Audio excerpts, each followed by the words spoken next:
Mo kí wa pé a kú dédé àsìkò yìí níbi yòówù kẹtẹ láǹfààní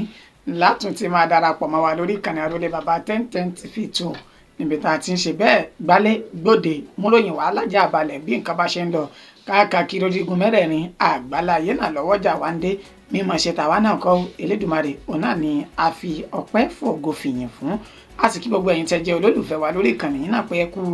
àdúró tí ẹ kú fẹ́ gbogbo gbà Elédùmarè yóò máa wà pẹ̀lẹ́ nìkọ̀ọ̀kan wa. Orúkọ oníròyìn kò yí padà, àyànfẹ́ Elédùmarè yìí náà ni. Jẹ́ ká tó máa bọ́ sínú ẹ̀kúnrẹ́rẹ́ ìròyìn ẹ gbọ́ kókó tí ń bẹ ńbẹ̀ lásìkò yìí.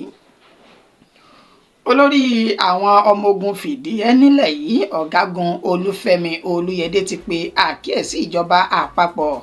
láti pèsè ohun amáyédẹrùn fáwọn ọmọ ogun ilẹ̀ yìí kí ètò ààbò tó péye kó tún lè máa tẹ̀síwájú.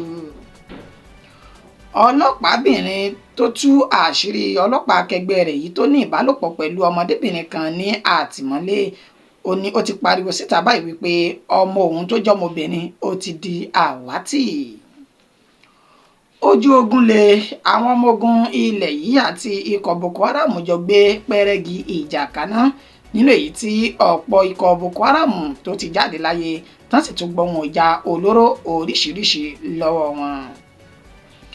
Iléeṣẹ́ àwọn ọmọ ogun ilẹ̀ yìí ti fọwọ́ sí júwe ilé fọ́mọ ogun ilẹ̀ yìí kan lórí ẹ̀sùn pé ó jí ẹ̀rọ ìbánisọ̀rọ̀ gbé sá lọ. Nínú ìròyìn ti Biafra tó ń ti bí Simon Ekpa bó ṣe wà ní àhámọ́ orílẹ̀-èdè Finland níṣe ni àwọn ọmọ ilẹ̀ Biafra tún tẹ̀síwájú nínú ìkéde kónílé-ó-gbélé láti ṣe àtìlẹ́yìn fún ìjìjàgbara ti Simon Ekpa tó ń jà ọ̀hún. Ẹ gbọ́ ìròyìn náà lẹ́kùnrẹ́rẹ́ báyìí. Olórí àwọn ọmọ ogun fìdíhẹ́ nílẹ̀ yìí ọ̀gágun Olúfẹ́mi Olúyẹdé ti pe àkíyèsí ìjọba àpapọ̀ láti pèsè ohun amáyédẹrùn fáwọn ọmọ ogun ilẹ̀ yìí kí ètò ààbò tó tún péye kó lè máa tẹ̀síwájú. Ẹni tó jẹ́ olórí àwọn ọmọ ogun ilẹ̀ yìí fìdíhẹ́ náà ìyún ọ̀gágun Lieutenant General Olúfẹ́mi Olúyẹdé ló ti pe ìjọba àpapọ̀ lánàá òde yìí lásìkò tí àwọn ìgbìmọ̀ aṣojúṣòfin tán rí sí ọ̀rọ̀ àwọn ọmọ ogun ilẹ̀ yìí tán ṣe àbẹ̀wò sí i láti ṣe ìbánikẹ́dùn pẹ̀lú olóògbé tó jẹ́ olórí ọmọ ogun ilẹ̀ yìí àná l'Àbújá. Níṣe ni Olúyẹlé ló wá ṣe àlàyé tó sì pe àkíyèsí ìjọba àpapọ̀ sí ìgbáyégbádùn àwọn ọmọ ogun ilẹ̀ yìí kí ìtẹ̀síwájú tó péye kó tún lè máa bá ètò ààbò nílẹ̀ yìí. Gẹ́gẹ́ bí Olúfẹ́mi Olúyẹdé bó ṣe ṣe ní àlàyé lánàá ó sọ di mímọ̀ wípé kò dín ní ẹgbẹ̀rún lọ́nà mẹ́ẹ̀ẹ́dógún ọmọ ogun ilẹ̀ yìí 15,000 táwọn máa ń gbà tí ẹnu iṣẹ́ ní ọdọọdún. Ó ní ṣùgbọ́n bí àwọn ṣe máa ń gbà wọ́n yìí níṣe ni kò sí ilé ìgbé àti jíjẹ mímu fáwọn ọmọ ogun ilẹ̀ yìí ọ̀hún nílò ètò já sí wípé nílé tán kọ́ fáwọn ọmọ ogun ilẹ̀ yìí tí ń ṣe báràkì ó ní gbogbo wọn máa ń forí mù sí tí kò sì sí ìgbáyégbádùn èyí tó lóòrìn fáwọn ọmọ ogun ilẹ̀ yìí ọ̀hún. Bẹ́ẹ̀ náà ló tún rọ ìjọba àpapọ̀ wípé tó bá di ọdún tó ń bọ̀ tẹ́ ẹ bá fẹ́ ṣe ètò ìṣúná èyí tá a mọ̀ sí bọ́jẹ́ẹ̀tì ẹ dákun ẹ dábọ̀ ẹ gbìyànjú kẹ́ ẹ fi ọ̀rọ̀ àwọn ọmọ ogun ilẹ̀ yìí sínú àkòrí ọ̀rọ̀ yìí pàápàá jùlọ nípa ilé ìgbé àti ohun ìjà tó já sí wípé wọn yóò máa lò láti fi kojú àwọn agbésùmọ̀mí àti ọ̀bàyéjẹ́ gbogbo tó ń bẹ ní orílẹ̀-èdè Nàìjíríà. Ó ní pẹ̀lú eléyìí ó dùn lójú gbangba wípé ètò ààbò tó péye yóò tún máa wà ní orílẹ̀-èdè yìí nígbà tí àwọn ọmọ ogun ilẹ̀ yìí bá ti ní ìgbé ayé ìrọ̀rùn. Olúfẹ́mi Olúyẹdé ọ̀gágun fìdíhẹ́ pátápátá fáwọn ọmọ ogun ilẹ̀ yìí ó ní ó sọ èyí di mímọ̀. Ọlọ́pàábìnrin tó tú àṣírí ọlọ́pàá akẹgbẹ́ rẹ̀ yìí tó ní ìbálòpọ̀ pẹ̀lú ọmọdébìnrin kan nínú àtìmọ́lé ó ní ó ti ké gbàjarè síta báyìí nínú ètò ti sọdímọ̀ pé ọmọ bíbí òun tó jẹ́ ọmọdébìnrin ó ti di àwátì lẹ́yìn tí ọ̀gá àgbà tó jẹ́ ti iléeṣẹ́ ọlọ́pàá ní ìpínlẹ̀ Èdó tó dún ìkòkò mọ́ pé tí kò bá ṣe bẹ́ẹ̀ kó fi ojú hàn níṣe ni àwọn yóò fi ojú rẹ̀ rí pọ̀npọ̀n náà yàn. Gẹ́gẹ́ bí ìròyìn náà bí ó ti ṣe ń kálẹ̀ káàkiri láti bí ọjọ́ mélòó kan sẹ́yìn nínú ìta tí ọlọ́pàábìnrin èyí tí orúkọ rẹ̀ ń jẹ́ Edith Uduma nínú ètí tó ṣe àkásílẹ̀ ọlọ́pàá akẹgbẹ́ rẹ̀ tó ń jẹ́ ọkùnrin lẹ́ni tó ní ìbálòpọ̀ pẹ̀lú ọmọdébìnrin kan ní àtìmọ́lé gẹ́gẹ́ bí fọ́nrán náà bí ó ṣe já rìnrìn káàkiri níbi oṣù mélòó kan sẹ́yìn nínú ètí Uduma tó ti ṣe àkásílẹ̀ arákùnrin ọ̀hún tó jẹ́ ọlọ́pàá nínú ètò sì sọ di mímọ̀ wípé àwọn yóò tú àṣírí arákùnrin náà kó tó wá di wípé iléeṣẹ́ ọlọ́pàá tó ṣe ti ìpínlẹ̀ Edo wọ́n fi ọwọ́ sí júwe ilé fún Uduma Edith àti Abrahamu ètò jẹ́ afurasí tó ní ìbálòpọ̀ pẹ̀lú ọmọdébìnrin ọ̀hún. Níṣẹ́ ni ọ̀rọ̀ náà ló ń kọ gbogbo àwọn ọmọ orílẹ̀-èdè Nàìjíríà lóminú nínú ìtàn ti ṣe ìwádìí lórí ọ̀rọ̀ ọ̀hún tó sì fi ọ̀rọ̀ wá Edith Uduma lẹ́nu wò. Ó ní níṣẹ́ ni nítorí pé òun tú àṣírí Abrahamu tó ní ìbálòpọ̀ pẹ̀lú ọmọdébìnrin nínú àtìmọ́lé náà ṣe fi ọwọ́ sí júwe ilé fún àwọn, ṣùgbọ́n nígbà tí iléeṣẹ́ ọlọ́pàá ní ìpínlẹ̀ Edo tí wọn yóò máa fi òun léde, wọn ni òun àti ìyún Edith Uduma àti ọkọ rẹ̀ tí ń jẹ́ Ibrahim Mohammed ó ní wọ́n jọ pàdé àpòpọ̀ tí wọ́n sì mú ọ̀rọ̀ náà wá tó àwọn ní etí lágọ̀ọ́ àwọn wípé Abrahamu ní ìwàkiwà náà ní àtìmọ́lé pẹ̀lú ọmọdébìnrin kan, ṣùgbọ́n tó já sí pé wọ́n sọ di mọ̀ ni pé wọ́n fẹ́ gba owó ẹ̀yìn tá a mọ̀ sí bribe lọ́wọ́ Abrahamu láti fi dáàbò bò kí wọ́n má bàa fi fọ́nrán náà síta. Ó ní nígbà tí Abrahamu ò rí owó náà fún wọn níṣe ni wọ́n ṣẹ̀ṣẹ̀ wá tú fọ́nrán ọ̀hún síta tí wọ́n sì fi ọ̀rọ̀ náà tó àwọn iléeṣẹ́ agbófinró tí wọ́n ti jọ ń ṣiṣẹ́ tí wọ́n fi tó wọn létí. Èyí ló sì fà á tí wọ́n sì ṣe ìwádìí tá sì fi ọwọ́ sí júwe ilé fún Edith Uduma àti Abrahamu nínú ètò tó jẹ́ wípé wọ́n fi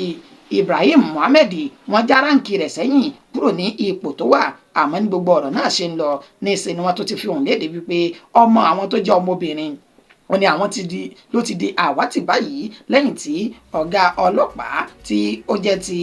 area commander tó wà ní Edo South EBA tó wá dúnkokò mọ́ àwọn gẹ́gẹ́ bí àlàyé tẹ̀ń tó jẹ́ ẹ̀gbọ́n ọmọdébìnrin èyí tí wọ́n pe orúkọ rẹ̀ ní Goodness Ibrahim tó ṣe fún àwọn oníròyìn. Ó ní ọ̀gá àwọn agbófinró ti area commander ọ̀hún ló ti máa ń wá sí ilé àwọn tó sì máa ń dúnkokò mọ́ àwọn wípé bí àwọn kò bá pèsè ìyá tó bí àwọn lọ́mọ kó wá fi ojú winá òfin lórí ẹ̀sùn náà, ojú gbogbo wọn ni yóò já. Lẹ́yìn tí ó ṣe ìlérí ọ̀hún ọ̀nà fi ìdí ìṣẹ̀lẹ̀ náà múlẹ̀ wípé Goodness Ibrahim jáde síta láti lọ rè wá oúnjẹ táwọn tó kù rẹ̀ tí wọn yóò jẹ kó tó wá di wípé ó di àwátì nígbà tí wọ́n fi ọ̀rọ̀ wá ẹni tó jẹ́ kọ̀mándà ní Auchi tí ń ṣe ìpínlẹ̀ Edo lẹ́nu wò lórí ìṣẹ̀lẹ̀ ọ̀hún. Olóhùn ò mọ kankan nípa rẹ̀ o àti pé Ibrahim Mohammed ó ṣẹ̀ sí òfin èyí tí ń ṣe ọkọ Edith Uduma lórí pé wọ́n fẹ́ gba owó ẹ̀yìn wọn làwọn fi tì wọ́n mọ́ àtìmọ́lé tóun kò sì tí ì rí Edith Uduma tó jẹ́ agbófinró lóbìnrin ọ̀hún tán fi ẹ̀sùn kàn nínú ìtàn ti sọ di mọ́ pé wọ́n ń wá báyìí kó tó di pò náà wá fi ohùn léde pé wọ́n ti jí ọmọ òun gbé o, òun kò sì mọ ibi tí ọmọ náà tó forí mù sí. Ó wá rọ gbogbo àwọn ọmọ orílẹ̀-èdè Nàìjíríà pé ẹ dìde ṣùgbọ́n àmì ẹ má wò mí níran torí wípé òun mọ ohun tí wọ́n fi ẹ̀sùn náà kàn wọ́n lé lórí àti pé ọmọ òun ti di àwátì báyìí. Ojú ogun lè bẹ́ẹ̀ lójú ogun ò dáa pẹ̀lú bí àwọn ọmọ ogun ilẹ̀ yìí bá ti ṣe ìkọlù sí ikọ̀ Boko Haram tán sì ṣe bẹ́ẹ̀ gbé pẹ́rẹ́gì ìjà kaná nínú èyí tí wọ́n ti fi ọ̀pọ̀lọpọ̀ ẹ̀mí àwọn ọmọ ogun ikọ̀ Boko Haram ṣòfò tán sì tún gba ohun ìjà olóró oríṣiríṣi lọ́wọ́ wọn. Gẹ́gẹ́ bí ìròyìn náà bí ó ṣe ti ń tẹ̀ wá lọ́wọ́ báyìí ní Kùkáwà tí ń ṣe ìpínlẹ̀ Borno tó fi ẹ̀gbẹ́ ti Lake Chad. Ó ní ìkọlù náà ó ti wáyé lásìkò tí wọ́n ń ṣe ní àlàyé láti iléeṣẹ́ ọmọ ogun ilẹ̀ yìí ọ̀hún tó wà ní ìpínlẹ̀ Borno lásìkò tí gómìnà ìpínlẹ̀ Borno náà Babagana Umara Zulum tó ṣe àbẹ̀wò sí àwọn ọmọ ogun ilẹ̀ yìí láti lù wọ́n lọ́gọ ẹnu lórí ìkọlù tí wọ́n ṣe sí àwọn ikọ̀ Boko Haram náà. Lásìkò tí wọ́n ṣe ìkọlù náà níṣe ni wọ́n gba ẹ̀mí àwọn ọmọ ogun ikọ̀ Boko Haram tó jẹ́ 5 tó sì tún gba ọ̀kadà èyí tí ó jẹ́ 40 lọ́wọ́ wọn nílé tí wọ́n ti gbé ọ̀kadà náà tán kó àwọn ìjà olóró bíi ọta ìbọn àti ìbọn sórí ọ̀kadà náà nínú ìtàn sọ di mọ̀ pé ọ̀kadà wọn náà fẹ́ gùn láti lọ ṣe ìkọlù sí Kùkáwà tí ń ṣe ìpínlẹ̀ Borno. Gẹ́gẹ́ bí àlàyé tí wọ́n ṣe wọ́n ní ọjọ́ 19 inú oṣù tá à ń lò lọ́wọ́ yìí ó ní àwọn ọmọ ikọ̀ Boko Haram náà ṣe ìkọlù sí agbègbè tó pè ní Kareto tó ti fi ẹ̀mí ọ̀pọ̀lọpọ̀ ènìyàn ṣòfò ní agbègbè náà. Àmọ́ ìgbìyànjú wọn ó tún tẹ̀síwájú láti lọ sí Kùkáwà, ibẹ̀ ni ọwọ́ pálábá wọn tó sì ti ṣẹ́gi nígbà táwọn ọmọ ogun ilẹ̀ yìí tí wọ́n dojú ìjà kọ wọn tó sì fi ẹ̀mí 5 nínú wọn tí wọ́n fi ṣòfò. Wọ́n gba oríṣiríṣi ohun ìjà olóró bó tilẹ̀ já sí wípé àwọn ọmọ ogun ilẹ̀ yìí náà a rí 3 nínú wọn tó ṣe bẹ́ẹ̀ tó jáde láyé àti olùgbé agbègbè tí àsìta ìbọn tó bá tó náà fi bá ìṣẹ̀lẹ̀ náà lọ. Wọ́n sì ṣe lálàyé pé àwọn ikọ̀ Boko Haram náà ọ̀pọ̀lọpọ̀ wọn tí wọ́n fi ẹsẹ̀ fẹ́ tán júbà ìwòrò ó ní wọ́n gbé àpá ọta ìbọn náà gbé káàkiri inú igbó ọ̀hún, ṣùgbọ́n àwọn ò tẹ́tí. Àwọn tó tẹ̀síwájú láti ṣe àwárí gbogbo wọn nílẹ̀ tán ti fi ọwọ́ mẹ́wàá sọ̀yà pé kò ní sí ti ń jẹ́ ikọ̀ Boko Haram kankan ní